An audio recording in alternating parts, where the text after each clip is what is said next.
بسم اللہ الرحمن الرحیم۔ السلام علیکم عزیز طلباء، کیا حال ہیں؟ سب ٹھیک ہیں؟ آج ہمارا 23واں سبق ہے۔ پہلے عبارت پڑھتے ہیں۔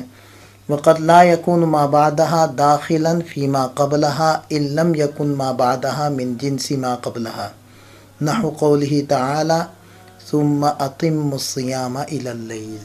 اب ترکیب دیکھ لیں۔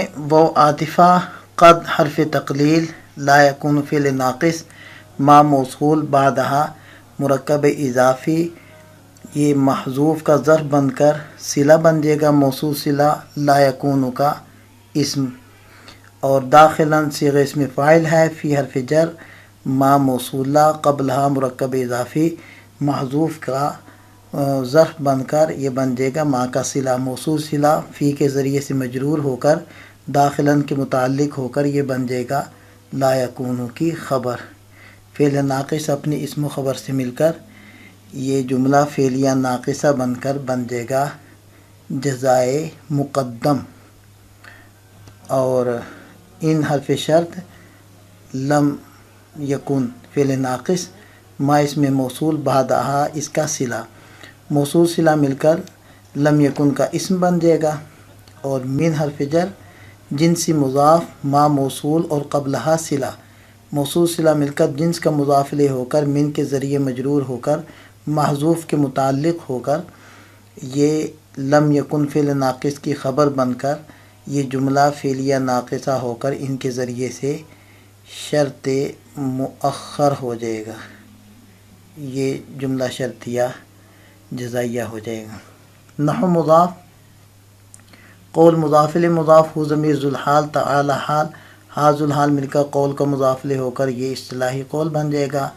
ثم حرف عطف ہے، اتمو یہ فعل بفاعل، الصیام مفعول بھی، الی اللیل اس کے اتمو کے متعلق، یہ جملہ فعلیہ ہو کر یہ مقولہ، قول مقولہ، نحو کا مضاف الیہ ہو کر مثال ہو کی خبر، اور یہ جملہ اسمیہ خبریہ ہو جائے گا۔ ترجمہ دیکھ لیں۔ اور کبھی الی کا ما بعد الی کے ما قبل کے حکم میں داخل نہیں ہوتا اگر الی کا ما بعد وہ الی کے ما قبل کی جنس سے نہ ہو، جیسے اللہ تعالیٰ کا ارشاد، پھر پورا کرو تم روزے کو رات تک۔ اس عبارت میں مصنف علی الرحمہ فرما رہے ہیں کہ بسا اوقات ایسا ہوتا ہے کہ جہاں الی استعمال ہو تو الی کا ما بعد الی کے ما قبل کی جنس میں سے نہیں ہوتا، جب جنس میں سے نہیں ہوتا تو الی سے ما قبل پر جو حکم لگ رہا ہوتا ہے وہ الی کے ما بعد پر نہیں لگتا۔ جیسے آپ اس مثال میں دیکھیں کہ الی استعمال ہو رہا ہے اور الی کے ما بعد ہے اللیل، اور الی کا ما قبل ہے الصیام، لیل کا معنی رات، صیام یعنی روزہ۔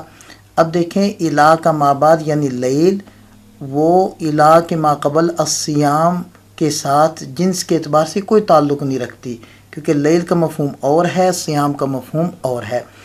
تو جب یہ اس کی جنس میں سے نہیں ہے تو پھر الی کے ما قبل یعنی صیام پر جو اتم والا حکم لگ رہا ہے، اس حکم کا تعلق اللیل کے ساتھ بالکل بھی نہیں ہے۔ تو اس کا مفہوم یہ نکلے گا کہ تم لوگ روزہ دن دن میں پورا کر لو، رات تک روزے کو لے جانے کی کوئی ضرورت نہیں ہے۔ یہ سبق کا خلاصہ ہوا۔ اجازت دیجیے، السلام علیکم۔